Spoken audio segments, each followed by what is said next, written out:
Aún antes del alba, la mansión respiraba como una máquina que sigue funcionando aunque nadie la sienta. Los reflejos dorados en los ventanales prometían impecabilidad. Por fuera, todo era pulcro, como la foto de una vida que se exhibe sin grietas. Por dentro, un cuarto pequeño en el ala antigua guardaba otra luz, pálida, temblorosa, la de una lámpara que apenas quiere encenderse. Allí, sobre una cama de sábanas discretas, una mujer mayor intentaba inclinarse hacia la ventana para mirar la mañana que nacía sin ella. La puerta se abrió de golpe. El sonido fue una descarga en el silencio. La madera golpeó el marco y el viento que entró pareció arrastrar con él una orden. Mariana no cruzó el umbral con pasos suaves. Sus zapatos hicieron un ruido claro sobre la alfombra como quien marca territorio. No había dulzura en la voz que siguió, solo una precisión que no buscaba preguntas, solo cumplimiento. «Levántate», dijo Mariana. «Vamos, tienes una mañana. A las 9 vienen clientes, no podemos parecer una casa de recuerdos». La anciana no buscó pelear. Sus manos, delgadas como ramas, se abrazaron al borde de la cama como si la madera fuera una promesa. Trató de incorporarse y un ardor se extendió por la espalda. El gesto fue pequeño, casi infantil, como el de alguien que intenta recordar cómo usar su propio cuerpo. Sus labios murmuraron una frase que atravesó la habitación con la fragilidad de un cristal. «No puedo más, duele mucho». La frase cayó desnuda. No fue un grito, fue un susurro que arrastró dentro una vida entera. Por un segundo, todo pareció impregnar la casa, el perfume caro en el salón, las telas nuevas en los sillones y la voz de la mujer que había traído a aquel hombre pidiendo socorro. Mariana la miró con un desdén que estaba afinado por años de espejo social. No era solo que la voz le molestara, era que esa voz amenazaba la narrativa conveniente. Con un movimiento medido, apartó las sábanas y ayudó a la anciana a incorporarse sin que pareciera afecto. Sus manos tocaron la piel con la frialdad de quien comprueba una pieza. «No dramatices», replicó. «Te ves muy bien para alguien que se queja tanto. ¿Cómo vas a recibir hoy a la gente si te vas a quedar hecha un cuadro?» La anciana obedeció, con esa obediencia que es mezcla de costumbre y de cansancio. Se dejó vestir, peinar, arreglar como si fuese una muñeca de porcelana que aún tenía que dar la imagen justa. Cada movimiento le costaba, su respiración era lenta, contenida.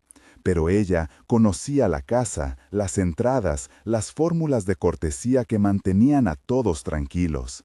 Sabía también que la palabra no podía ser peligrosa allí, que una protesta se convertía en excusa para castigos silenciosos, en reproches delante de los invitados. En la penumbra del pasillo, detrás de una puerta entreabierta, una figura permaneció inmóvil. Rosángela había sido contratada hacía años. Su trabajo con la familia la había hecho invisible de muchas maneras. Limpiaba sin que la vieran demasiado. Atiende sin que sus acciones levantaran preguntas. Observó la escena con los ojos que habían aprendido a pesar de todo a mirar y guardar. No era muda por cobardía, sino por cálculo. En esa casa, cada palabra tenía un precio. Pero también era humana. Al ver la espalda encorvada de la mujer mayor, notó algo en forma de sombra bajo la piel, un matiz violáceo que no parecía propio de los achaques del tiempo. Rosángela se quedó allí un instante más sin intervenir. Sus manos se cerraron. En su interior se debatieron el temor y la compasión. Había visto pequeños atropellos antes, comentarios, humillaciones, la sustitución de objetos de la anciana por modelos más modernos que encajaran en la estética de la casa. Pero aquel día, en el amanecer, la súplica le sonó a rotura. Una parte de ella quería hablar. Otra parte pensaba en la renta, los escolares, la estabilidad que dependía de no irritar a la señora de la casa. Si esta historia te toca de cerca, si alguna vez presenciaste humillaciones silenciosas a un mayor en tu entorno, deja un comentario contando lo que viste. Quédate hasta el final para entender por qué guardar silencio puede volverse una carga que pesa sobre la memoria. La mañana siguió con sus actos mecánicos. Café servido en china discreta, la casa arreglada para impresionar, el jardín como una lista de símbolos. Mariana fue meticulosa. Escogió una blusa que no dejara dudas sobre la pertenencia de cada cosa. Lo que más le brilló no fue la sonrisa para los invitados, sino el control. Control sobre las cosas, sobre el orden, sobre la narrativa que ella quería que la gente creyera. Un hogar impecable, un hijo exitoso, una madre que encajaba en la escena como un cuadro bien colgado. Antonia miró su reflejo en una ventana, y en su propia mirada se leían años de ternura, de manos que le enseñaron a coser, de noches en vela cuidando a un hijo enfermo.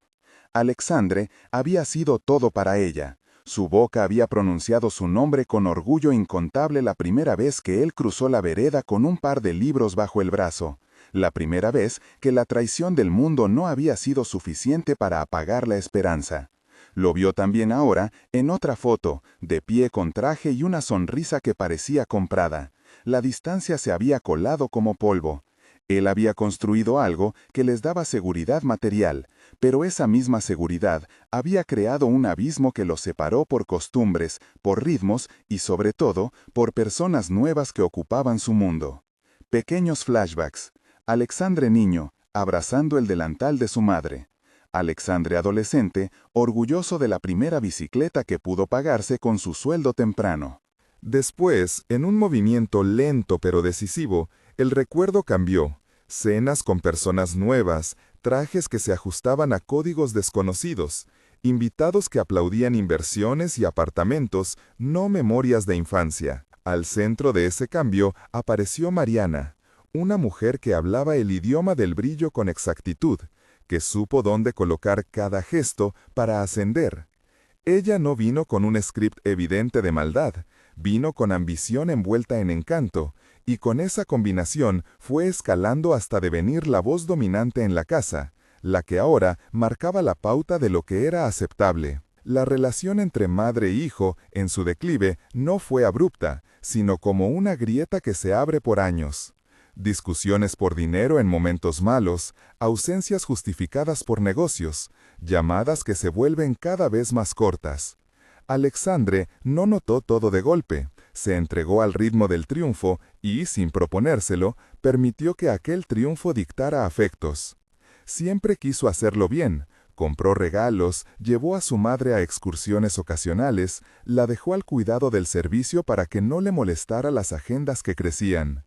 Pero el distanciamiento se fue volviendo normalidad hasta que la madre empezó a ocupar un lugar simbólico, una imagen con la que la casa se adornaba, sin que le devolvieran la ternura que la sostuvo durante décadas. Rosángela recordó también los primeros meses tras la llegada de Mariana. Al principio, la nuera fue amable en la superficie, pequeñas atenciones, halagos corteses hacia la anciana. Con el tiempo, esas sonrisas fueron cambiando. Las palabras dulces se volvieron órdenes blandas. Las órdenes blandas terminaron por ser gritos contenidos en el comedor cuando no había visita. Un día, sin razones aparentes, ciertas piezas de la casa que la anciana había guardado durante años desaparecieron. Un pañuelo bordado, una fotografía colocada en otro marco, una maceta con flores que Mariana consideró desentonada. Cada gesto era un corrimiento. La historia de la mujer se iba haciendo menos visible, hasta quedar como un accesorio. A manera de contraste, la casa tenía su ala nueva, brillante, de pisos pulidos y tecnología silenciosa. La otra ala, donde dormía Antonia, tenía paredes que conservaban huellas, una marca en la pintura de una infancia, una leve curva en el zócalo por donde un niño alguna vez había marcado sus pasos. Esas huellas eran memoria viva. Para Mariana eran desaliño, y cuando la memoria se convierte en desaliño para un miembro del hogar, viene la insignia del desprecio. La tensión escaló lentamente a través de las pequeñas humillaciones, pero también por la manipulación social, por la manera en la que Mariana construía fuera de la casa la leyenda de una familia sin problemas. En sus cenas, cuando narraba la vida de Alexandre como una serie de éxitos, presentaba a su madre como una nota de color que debía acoplarse a su versión, discreta, alineada, sin reclamos. Y los invitados, complacientes, sonreían. Las sonrisas cerraban filas. Dentro, sin embargo, las sombras se alargaban. Rosángela no era solo testigo, era quien recogía las sobras de una convivencia que fingía pulcritud. Vio más de una vez a la anciana levantarse con esfuerzo para acomodar una mesa, agacharse para barrer, hacer tareas que parecían pequeñas y que para su cuerpo eran torres que no podía sostener más. Observó también la disciplina con que Mariana organizaba la casa, horarios, visitas, la distancia que debía guardarse con la parte vieja de la familia. En una de esas mañanas, mientras pasaba un trapo por el escritorio, sus dedos rozaron la piel de la anciana cuando ésta se inclinó para recoger una prenda. Fue una caricia breve y encargada. Al levantar la tela, distinguió un matiz diferente en la espina dorsal. Un hematoma, no muy grande, pero presente, como una sombra secreta. Rosángela sintió que el aire se le hacía denso. Sabía cómo se hablaba en la casa. Hablar demasiado podía llevarla a una reducción de horas, a un despido disfrazado. Pero allí había algo que dejaba de ser un tema doméstico y se convertía en una cuestión de dignidad humana. Guardó silencio por esos instantes en los que la gente decide si actúa o si deja que la costumbre siga su curso. Sus manos recogieron la prenda y la colocaron con cuidado para no exponerlo frente a Mariana. Esa tarde, cuando Mariana tomó la decisión de llevar a Antonia a recibir a unas clientas, le impartió instrucciones con la precisión de quien no tolera fallas. La anciana, con una blusa nueva que le hacía parecer más joven de lo que su cuerpo sentía, se plantó en la sala. Las visitas hablaron de obras, de destinos, de temas distantes de una vida que había sido obrera de afecto y sacrificio. Donde ellos discutían líneas de inversión, la anciana ofrecía sonrisas que parecían a punto de quebrar. Antes de que la visita terminara, un comentario inocente de una de las mujeres sobre la belleza de la casa fue seguido por una mirada de aprobación a Mariana. La nuera recibió la mirada como si fuese un trofeo. Fue en ese instante, mientras los murmullos celebraban el diseño y la presentación, que alguien dijo, con esa ligereza que duele: «¡Qué buena mano la de la casa! Todo está muy reciente. ¡Qué bien que mantengan la memoria! Es importante». El comentario debía ser elogio, pero para Antonia fue una punzada. La memoria que tenía no era celebrada, sino acomodada. Respiró hondo, y cuando la conversación terminó y las clientas partieron, se retiró con la sensación de haber desempeñado un papel que no merecía más. Rosángela, en la cocina, preparó un té, y dejó que su mirada se posara en la anciana como quien mira el paisaje de alguien que está a punto de hundirse. Se acercó y, sin aspavientos, habló bajo, como si la voz fuera a quebrar el vidrio. «Señora, si algo le duele, me lo dice. Yo no le voy a decir nada a nadie». Antonia la miró con gratitud y con la carga de quien sabe que la verdad no se sostiene sola. Su voz, temblorosa, cargada de años de sostén, dijo: «No quiero ser un problema, no quiero que los vean por mi culpa». «No es culpa suya», replicó Rosángela, «y no es problema. Usted merece que la cuiden». Aquel intercambio fue una pequeña isla de ternura en medio del mar de la casa. No resolvía nada, pero representaba una fotografía. Alguien que veía y no hacía silencio por indiferencia, sino por prudencia. Rosángela comenzó a tomar notas en su cabeza. Días en los que la anciana parecía más decaída, tareas que la señora debía realizar y que la estaban minando, y las actitudes de Mariana que, lejos de ser solo frías, rayaban en la humillación sistemática. Las semanas siguieron un ritmo semejante: fiestas, reuniones, invitados que admiraban el brillo. Al tiempo que la agenda social crecía, la anciana retrocedía hasta ocupar casi exclusivamente la habitación al final del pasillo. Su presencia en las cenas se volvió cada vez más esporádica. Cuando salía, Mariana se encargaba de supervisar cada movimiento, la moda del atuendo, la postura que debía mantener, la sonrisa ensayada. Lo que para Mariana eran arreglos, para la otra eran cadenas. Un día, en la coyuntura de esa rutina, Rosángela encontró una nota escrita con la caligrafía temblorosa de Antonia. Estaba escondida dentro de un libro en la mesita de noche. Una carta sin destinatario, con frases que no pedían nada material, solo recuerdo y compañía. Decía cosas simples, que su hijo no se olvidara de ella como quien guarda una costura, que no le recordara solo en los cumpleaños, sino en la vida. Aquella carta se convirtió para Rosángela en una evidencia de la soledad que habitaba detrás de las puertas bien cerradas. La empleada guardó el papel con cuidado, casi defendiendo un secreto que no le pertenecía. Mientras la vida continuaba, hubo otro tipo de pequeñas pruebas que fueron cerrando el círculo de sospecha. Prendas con telas nuevas, marcas en la espalda que reaparecían, excusas acerca de la edad que justificaban caídas o tropiezos. Todo podía parecer banal si se miraba con los lentes de la indiferencia. Pero con la mirada de quien ha visto, la suma de esos gestos era una línea clara que llevaba a un problema mayor. Rosángela empezó a organizar sus tareas para poder pasar más tiempo cerca de la anciana sin que parezca que interfiriera. Llevar una sopa extra, asegurarse de que el colchón estuviera cómodo, sentarse un rato a escuchar. Una mañana la escena cambió. La casa se preparaba para una visita importante, una pareja que traía la promesa de un negocio. Mariana, impecable, dirigía la coreografía final. Antonia fue conducida al comedor por la nuera como si la anciana fuera una pieza a presentar. En un momento en que la conversación circuló por temas superficiales, una garzonette anunció que el desayuno estaba listo. La anciana intentó levantarse por sí misma y una mueca cruzó su rostro.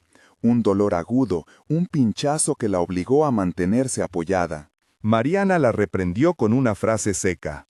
«Así no, señora. Si no puede, siéntese. No haga escenas». Pero la anciana negaba con la cabeza. No quería ser carga. Con esfuerzo, buscó la mirada de alguien en la mesa que le diera permiso para retirarse. No encontró más que aprobadencias. Fue entonces cuando Rosángela, que circulaba por el pasillo con una bandeja, notó con más claridad lo que los demás parecían no ver. No eran solo moretones aislados, eran marcas que mostraban una repetición, como si el mismo esfuerzo hubiera causado el mismo golpe una y otra vez. Algo en el patrón era claro. Hematomas compatibles con esfuerzos repetitivos, no con una caída fortuita. El pensamiento le golpeó la cabeza con la precisión de una verdad que no quiere ser ignorada. Rosángela sintió el impulso de decirlo. Ella no se cae, quería decir. No son accidentes. Pero las palabras se quedaron en su garganta. La cocina, que hasta entonces había sido un refugio, se volvió un lugar donde la decisión debía tomarse con cuidado. Tomó la bandeja con mayor firmeza, y cuando la anciana logró sentarse de nuevo, rozó su mano con una caricia que llevaba la urgencia de quien sabe que hay que preparar el terreno antes de hablar. Esa tarde, al acostarla, la anciana pidió en voz baja a Rosángela que no dijera nada que pusiera en riesgo a todos. Su miedo era tanto al conflicto como a la pérdida. Lo dijo con la voz de los que han aprendido a medir las consecuencias. «No quiero que pierdan mi ayuda», murmuró. Y no hablaba de dinero, sino de la calma que existía cuando su silencio aparente mantenía a todos en paz. Rosángela, sin embargo, comprendió que la paz no podía sostenerse a costa del respeto por la persona. Esa noche, mientras la casa recuperaba su brillo, Mariana revisó la agenda de la próxima semana. Sus pensamientos no iban más allá de la gestión, contratos, eventos, una cena con amigos. Para ella, la casa era una empresa con una marca familiar que debía proyectar perfección. Cualquier ruido que amenazara esa imagen debía ser acallado. Fue en esa lógica que, sin percibir que estaba pisando la dignidad de alguien, planificó la mañana siguiente, en la que haría que la anciana saliera a dar una vuelta por el jardín para que una fotógrafa pudiera tomarse imágenes que luego insertarían en una campaña social, Familias que Cuidan. El plan sonó brillante para los ojos de la nuera. Para la anciana era una imposición cruel, salir a mostrar una cara que no correspondía a lo que sentía por dentro. Sin embargo, en la madrugada, cuando la casa aún dormitaba, la puerta de la habitación volvió a abrirse con brusquedad. Antonia despertó sobresaltada. No tuvo tiempo de prepararse para la carga de la mañana. Su espalda ardía. Forzada por la urgencia del plan de Mariana, intentó levantarse y un dolor más fuerte la paralizó. La frase que escapó de sus labios volvió a cercar toda la habitación. «No puedo más, duele mucho». La dulzura se quebró en ese susurro. Fue la misma frase que había resquebrajado la calma anteriormente, pero esta vez hubo algo diferente, una presencia en la puerta que no era habitual. No era la empleada ocultando su preocupación, ni la nuera ajustando una agenda. Era un ruido distinto, un portón que se cerraba con un golpe más abajo, la cadencia de pasos en la entrada grande de la casa que indicaba presencia no programada. La cabeza de Antonia giró, sus ojos buscaron y encontraron una figura recortada en el corredor. El hombre que apareció no llevaba traje ni anuncio, venía con la sorpresa de quien no avisó por ninguna agenda ni por cortesía social. Alexandre se detuvo en el umbral, no había formalidad en su llegada. Los años lo habían vuelto menos chico y más marcado, pero su presencia aún traía consigo el eco de la infancia. Caminó con pasos que no buscaban el aplauso ni los arreglos, caminó con la urgencia de quien ha sido llamado por algo que no se puede posponer. Sus ojos se clavaron enseguida en la escena, la mujer de su vida con la mirada apagada y la nuera con la precisión habitual de quien organiza un set. El silencio se extendió, como si la casa contuviera la respiración para ver qué reacción brotaría primero. Mariana, al verlo, curvó la sonrisa que ya tenía pensada para las visitas y ajustó el rol que la presencia de su marido le imponía. Anfitriona, derecha, impecable. Pero cuando Alexandre cruzó unos pasos y vio la espalda de su madre, algo en su rostro cambió. Se inclinó, con la misma urgencia con que antaño recogía un juguete caído. Sus manos tocaron la piel y sin palabras improvisadas de reproche, su mirada fue una pregunta que exigía respuestas. Antonia, con voz apenas audible, repitió aquello que ya había dicho. «No puedo más, duele mucho». Esa frase, dicha ahora frente a su hijo y frente a la casa entera, resonó con una fuerza nueva. No era solo una confesión, era una llamada. La presencia de Alexandre, inesperada, complicó el orden de la casa. Los gestos que hasta entonces habían sido aceptados sin discusión, ahora se vieron expuestos a una mirada que no admite fingimiento por más tiempo. Justo en ese instante, el pasillo pareció detenerse en un punto. La puerta del salón quedaba atrás, la cocina permanecía en su labor cotidiana, y la casa, con todo su brillo, ya no supo en qué dirección moverse. La escena quedó ahí, conteniendo una tensión que pedía estallar. La casa contuvo la respiración cuando Alexandre se inclinó sobre la espalda de su madre. Sus dedos, siempre torpes al intentar ser delicados con la fragilidad ajena, encontraron la piel caliente y esa sombra violácea que ya no podía considerarse accidente. Por un segundo el tiempo se volvió denso. El brillo de los ventanales, el aroma del café, las cortinas que se movían sin que nadie las mirara, todo se volvió una película que él no había querido dirigir, pero que ahora veía sin filtros. «¿Qué es esto?», preguntó en voz baja, más para sí que para los otros. Mariana retrocedió medio paso. La sonrisa cuidadosamente colocada se le resquebrajó como porcelana. Trató de recomponerla con una frase rápida. «Se tropezó», dijo. «Son cosas de la edad, hijo, nada serio». La frase fue como un intento de sellar una grieta con una palabra. Buscó naturalidad, un código que convenciera por su repetición. Alexandre buscó en los ojos de Mariana la incoherencia, y, donde antes encontraba seguridad, ahora halló una tensión fina, un esfuerzo por montar una escena creíble. Sus manos, aún sobre la espalda de su madre, miró de reojo a Rosángela.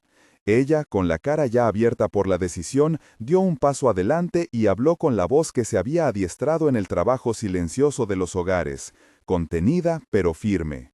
«No se cae», dijo. «Señora, ella no se cae. Yo la he visto hacer estas tareas a diario. Estos hematomas no coinciden con una caída. Son marcas de esfuerzo repetido». El silencio que siguió fue más estruendoso que cualquier reproche. Las palabras de Rosángela cayeron con la precisión de una balanza. Apuntaron, pesaron y dejaron poco margen para la duda. Había en su rostro la gravedad de quien al fin decide poner de lado el miedo al precio de hablar. Mariana, enrojecida por el desconcierto, alzó la voz un poco más de lo debido. «Eso no es verdad. Usted trabaja allí, sabe lo que hago por esta casa. Usted exagera». «No estoy exagerando», respondió Rosángela, sin resentimiento, solo con la verdad. «He visto a la señora levantarse varias veces cuando no debería. La han ocupado con cosas. Yo misma le he pedido que descanse y no siempre me hacen caso, pero las marcas repetidas no vienen de ahí». Alexandre sintió que algo en su cuerpo cambió, una mezcla de rabia con un vértigo que lo arrastró hacia recuerdos que casi había sufrido a fuerza de olvido. Recordó noches en que su madre le cosía, recordó manos que le secaban lágrimas sin preguntar, recordó cómo la ternura de esa mujer había sido también el cimiento de sus primeras certezas. La imagen de ese cuidado contrastaba ahora con la casa pulcra y con la posibilidad de que esa ternura hubiera sido puesta en un pedestal, exhibida y no devuelta. «¿Por qué nadie me dijo antes?», preguntó, aunque la pregunta contenía más reproche que curiosidad. Los invitados, que aún permanecían en el salón por la etiqueta y la cortesía, habían retrocedido en silencio. El murmullo de las conversaciones se apagó ante la incomodidad de presenciar el quiebre de la escena. Para ellos era fácil mirar con distancia, para él era personal. Mariana intentó una vez más cambiar la narrativa, como quien baraja cartas para encontrar una que le favorezca. «Hijo, es solo que tu madre exagera. Con la edad las cosas se magnifican. Es normal que diga que le duele más. No vamos a hacer un espectáculo de esto ahora». Alexandre la miró, y en sus ojos pasó la decisión de no delegar su dolor. Sus palabras salieron lentas, como si estuviera midiendo la gravedad de cada sílaba. «No voy a permitir que nadie la humille en mi casa», dijo. «¿Me escuchaste?». Mariana, con una mezcla de ira e incredulidad, se cruzó de brazos. Su orgullo, esa coraza que le había llevado a gobernar la estética del hogar, no estaba lista para ceder. Intentó recuperar la iniciativa, atacando con la arma que mejor conocía, la vergüenza social. «¿Vas a creerle a la criada sobre cosas de la familia?», preguntó, con esa intención de poner en dudas la credibilidad de Rosángela. «Esto parece una escena armada. ¿De verdad vas a humillarme frente a tus invitados?». La acusación iba dirigida no solo a Rosángela, buscaba apuntar al núcleo de Alexandre. Su necesidad de proteger la imagen, su miedo a desobedecer ese estándar que ahora formaba parte de su vida. Alexandre, sin embargo, no retrocedió. Ya no era el muchacho que aceptaba excusas por conveniencia. Había en él una decisión madura, forjada por inquietud y culpa. «No se trata de humillar a nadie», respondió con los dientes apretados. «Se trata de mi madre. Y si para usted eso es humillación, entonces tendrá que marcharse». Las palabras quedaron como una sentencia. Mariana, enfrentada por primera vez con una resistencia que no compraba su retórica, respiró con fuerza. Durante un instante pareció que iba a levantar la voz y romper los vasos, un gesto dramático que la colocaría en el papel de víctima. Pero Alexandre sabía también de sus instrumentos, del drama calculado, de la manera en que podía transformar un desorden en una escena que la favoreciera. Así que anticipó el movimiento y habló con la gravedad de quien traza límites. «No quiero una discusión, no quiero escenas. Necesito que te vayas de la casa por un tiempo», dijo. «Hoy mismo». La casa vibró ante la contundencia de la orden. Mariana sonrió con los labios, pero sus ojos mostraban que la herida de la imposición fue profunda. «¿Qué? ¿Me vas a echar?». Levantó la voz como pidiendo una justicia que ella misma nunca dio. «No es una cuestión de echarte», replicó Alexandre. «Es una cuestión de que tu presencia en la casa hoy pone en riesgo a mi madre. Puedes arreglar tus cosas y salir, no vuelvas hasta que hablemos». Hubo un silencio que se leyó como firmeza. Mariana, golpeada por la certeza de que su posición social también estaba en juego, intentó una última maniobra, la seducción de la culpa. «Si me vas a echar por algo que no hice, vas a perder más que mi presencia», dijo. «La gente habla, hijo. Esto afecta tu imagen, tus negocios. ¿De verdad quieres eso?» Fue la vieja jugada. Usar el afuera, el rumor, la reputación para dividir lo que es íntimo y lo que es justo. Pero Alexandre, por primera vez en años, eligió la justicia íntima sobre la medida de lo superficial. Miró a su madre, a sus manos vacías y temblorosas, a Rosángela con la determinación en el rostro, y supo que no podía ceder. «Me importa más lo que pasa aquí dentro que lo que digan en la calle», dijo, con voz que no admitía réplica. «Vas a salir ahora mismo». Mariana cerró los ojos, respiró hondo, y por fin una fisura humana en su máscara se dejó ver. La ira, la humillación, la pérdida de control. Reunió sus carteras, sus gafas y su teléfono con movimientos que buscaron la dignidad en la fuga. Antes de cruzar la puerta, se volvió hacia Alexandre con una mirada que mezclaba desafío y cálculo. «Esto no quedará así», murmuró. «No me vas a borrar solo porque te conviene la imagen de hijo ejemplar». «No prometas vindicta legal o social», pidió su mirada, pero Alexandre no respondió con amenazas.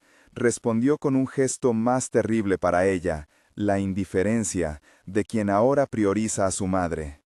Mariana salió, la puerta se cerró con un golpe sordo y el ruido del portón al bajar pareció marcar un antes y un después. Cuando el portón se aseguró, la tensión en la casa se disolvió en un soplo que dejó temblores. Alexandre se sentó junto a la cama de Antonia. Su mano buscó la palma de ella y la sostuvo con la necesidad de quien busca en el tacto una verdad reparadora. «Yo lo siento», dijo, sin grandes teatralidades. «Lo siento por no haber visto antes». Antonia lo miró con esa mezcla de ternura y comprensión que solo el tiempo enseña. Sus ojos se empañaron y con voz rota y baja dijo: «No quería ser un peso». La frase golpeó a Alexandre con la fuerza de un espejo en el que se encontró culpable. Pero en ese mismo cuarto, con el brillo apagado por la mañana y la sombra larga de los muebles antiguos, se encendió una promesa práctica, la de la reparación. No una promesa grandiosa, sino una concreta. Él tomaría medidas, él acompañaría, él no la dejaría. «No eres un peso», respondió. «Vamos a cuidarte, y vamos a que te revisen». La palabra revisen fue un punto de partida. No podían quedarse en la casa con la duda en el aire. Alexandre habló con la eficacia que lo caracterizaba en sus negocios, llamó a un coche, organizó que su madre fuera al consultorio. Rosángela ofreció llevarlos y Alexandre aceptó. Antes de salir, alzó una vez más la vista hacia la habitación, hacia los objetos mínimos que sustentaban a la mujer que le había dado la vida, y prometió que esa imagen no quedaría solo como un recuerdo. En el consultorio, una luz suave y el murmullo tranquilo del hospital contrastaron con el ruido de la casa. El doctor Renato escuchó con paciencia las explicaciones y luego pidió examinar a Antonia. Sus movimientos fueron serenos, profesionales, sin alardes. Miró los hematomas con atención y habló con la claridad de quien no quiere alarmar pero tampoco dejar cabos sueltos. «No son hematomas de una caída», dijo. «Son compatibles con esfuerzo repetido. Esto indica que hubo sobrecarga en músculos y tejidos en la misma zona. Voy a recomendar reposo, analgésicos y un seguimiento. También sugiero que se revise su entorno doméstico para evitar que estos episodios se repitan». Las palabras del doctor cerraron el círculo que esperaba la confrontación. No era una mera queja, no era la imaginación de una anciana, ni tampoco la exageración de una criada. Era un diagnóstico que describía una realidad repetida. Alexander escuchó con la boca tensa, con esa mezcla amarga de alivio y vergüenza. alivio porque ya no habría excusas, vergüenza por la demora en ver lo que ahora estaba comprobado. De regreso a la casa, con recomendaciones médicas en mano, Alexander tomó decisiones prácticas que demostraban su compromiso. Contrató atención temporal especializada para el primer periodo de recuperación. Habló con Rosángela no como si ella fuera una empleada a la que castigar con el temor, sino como quien reconoce una lealtad, y le ofreció protección y seguridad en su puesto. Ordenó además que la casa reestructurara ciertos espacios para hacerlos más seguros y menos exigentes para la movilidad de su madre. Los días que siguieron al diagnóstico fueron un trabajo lento y minucioso de reconstitución afectiva. Alexander no se volcó a discursos públicos ni a declaraciones heroicas. Supo que la reparación era en la cotidianidad. Acompañar a su madre en citas, preparar platos sencillos, escuchar sus historias sin buscar interrupciones, reencontrar gestos de cuidado que el tiempo y la distancia habían modificado.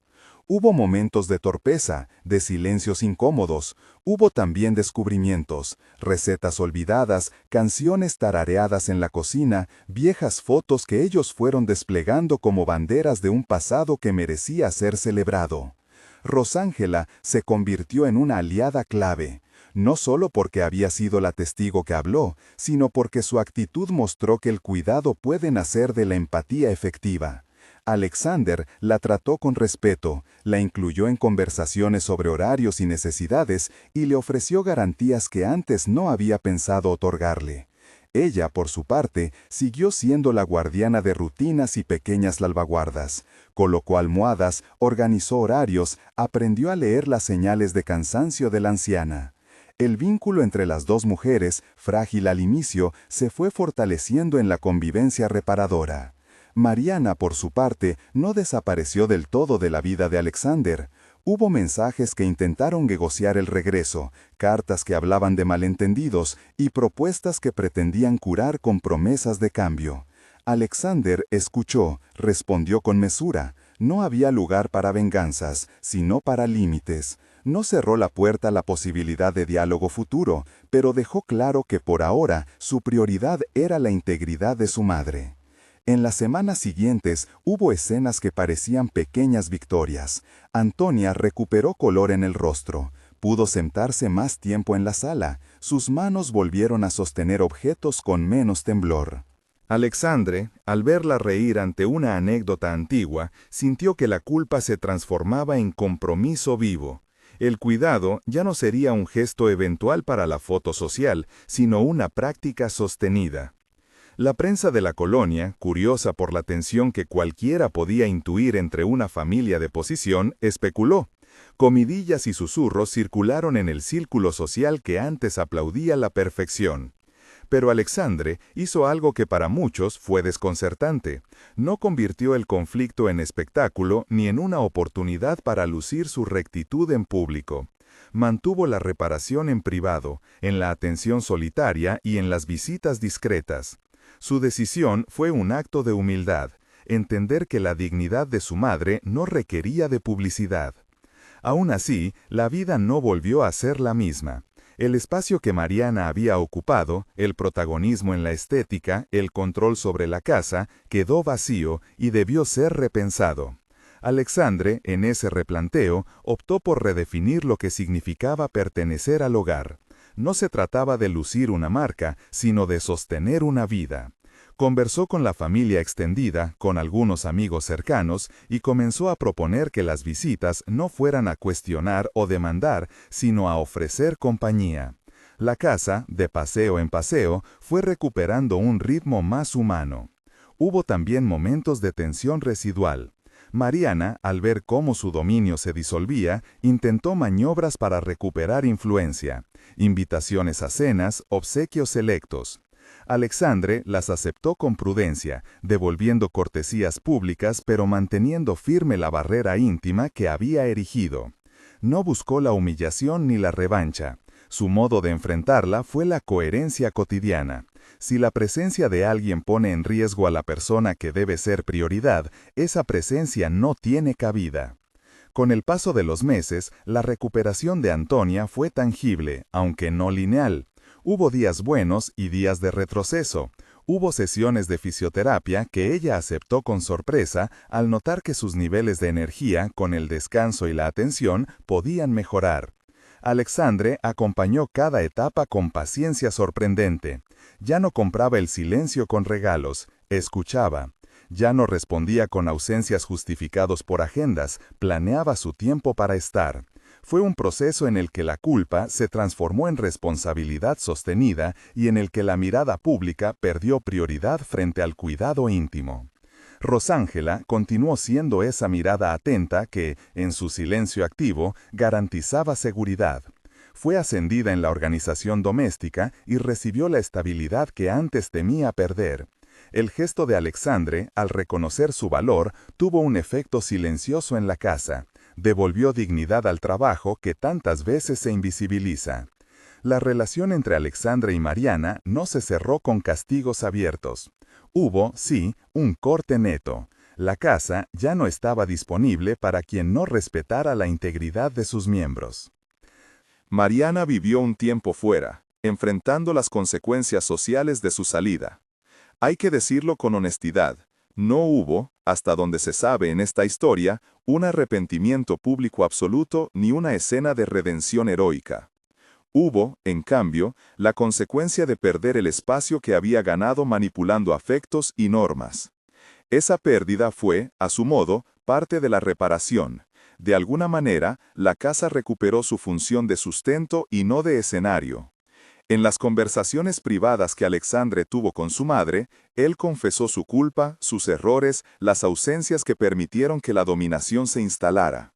Antonia lo escuchó con esa paciencia que las madres desarrollan, sin preguntas acusatorias, con la conciencia de que las relaciones humanas se tejen en un tejido de aciertos y fallas. Su capacidad de perdón no equivalió a olvido, fue, más bien, una invitación a construir algo nuevo. «Hijo», dijo Antonia, en una de esas tardes en que el sol entraba limpio por la ventana, «yo nunca quise que te consumieras por esto, solo quería que me vieras». «Te vi tarde», respondió Alexandre, «pero te veo ahora». Las palabras fueron pequeñas, pero cargaron la historia con una posibilidad, la de que reconocer no es solo admitir, sino también transformar la manera de estar en el mundo. Alexandre lo entendió así. Su riqueza dejó de ser solo material para convertirse en tiempo. Su amor dejó de ser solo obsequios para volverse atención. En la casa comenzaron a aparecer rituales que antes parecían imposibles. Almuerzos lentos, tiempos de conversación sin prisa, fotos recuperadas en la pared, piezas que Antonia había guardado volvieron a su lugar. La estética ya no era una bandera que justificara la exclusión, sino parte de un hogar donde la memoria y el cariño volvían a ser cultivos regulares. Un día, semanas después de aquella confrontación que cambió el curso del hogar, Alexandre caminó por el pasillo antiguo y detuvo su mano en la pintura que tenía la marca del paso de un niño, su infancia. Se quedó un rato, acarició la marca y sonrió con ironía. Las responsabilidades nuevas no borraban el pasado, pero lo inserían en una continuidad en la que el cuidado era un legado renovado. La historia, sin embargo, no termina con un cierre perfecto. Hay heridas que necesitan tiempo y una decisión constante para sanar. Alexandre lo supo, su compromiso no fue un acto único, ni una promesa hecha en un momento de rabia o de culpabilidad. Fue un reordenamiento de su vida. No todo volvió a la normalidad de un día para otro. Hubo costos, tensiones familiares, preguntas de amigos que no entendían la elección de priorizar lo íntimo sobre la evaluación pública. Había, además, asuntos por resolver, conversaciones con Mariana, límites claros, la definición de un nuevo lugar para ella en la vida de Alexandre, si es que lo hubiera en el futuro. Nada de esto se resolvió con un gesto, pero todo empezó con ese gesto. Estar junto a quien había estado antes. Antes de cerrar este relato, vale detenerse en la figura de Rosángela. Ella no fue un mero instrumento de la revelación. Fue la muestra de que la mirada ajena puede accionar la justicia íntima sin grandes titulares. Su decisión de hablar, el riesgo que asumió y la manera en que sostuvo ese riesgo con prudencia y valentía jugaron un papel determinante. En muchos hogares, quien observa calla por miedo. En este caso, hablar terminó siendo la forma más eficiente de cuidado. La casa recuperó, lentamente, una armonía que no pretendía parecer moldeada por la perfección. Había risas menos calculadas, mesas menos ornamentadas y conversaciones que, al menos para Alexandre, eran la forma de pagar una deuda afectiva que no podría saldar con activos. Sus visitas a la clínica, sus tardes en la cocina, la disposición de su agenda, todo fue una manera de reordenar prioridades. Él no buscó medallas, buscó coherencia con la deuda moral que una vida con los demás implica. Y en ese replanteo vital hubo un gesto que quedó como síntesis. La última vez que Mariana intentó volver a la casa fue recibida por la firmeza tranquila de Alexandre. No hubo escena teatral ni escándalo, solo una frase que condensó la decisión. «Aquí no se humilla a nadie», dijo él. «Si puedes vivir con eso, podemos hablar. Si no puedes, sigue tu camino». Mariana se quedó sin réplica. Se volvió hacia la puerta y la cerró. Detrás de ella, la casa respiró de nuevo. No con alivio de quien se libra de una amenaza, sino con el reconocimiento de que el amor exige límites y que proteger a quien nos dio la vida es la obligación más elemental. Antes de que te vayas, una última cosa. Si esta historia te movió, si en tu entorno hay personas mayores que parecen pequeñas por el peso del silencio, haz algo. No es necesario gestos grandilocuentes, a veces basta una visita, una palabra que reconozca, un gesto de cuidado que no se posterga. Comparte esta historia con alguien que necesita leerla. Suscríbete y comparte para que más voces se animen a mirar con atención y actuar con compasión.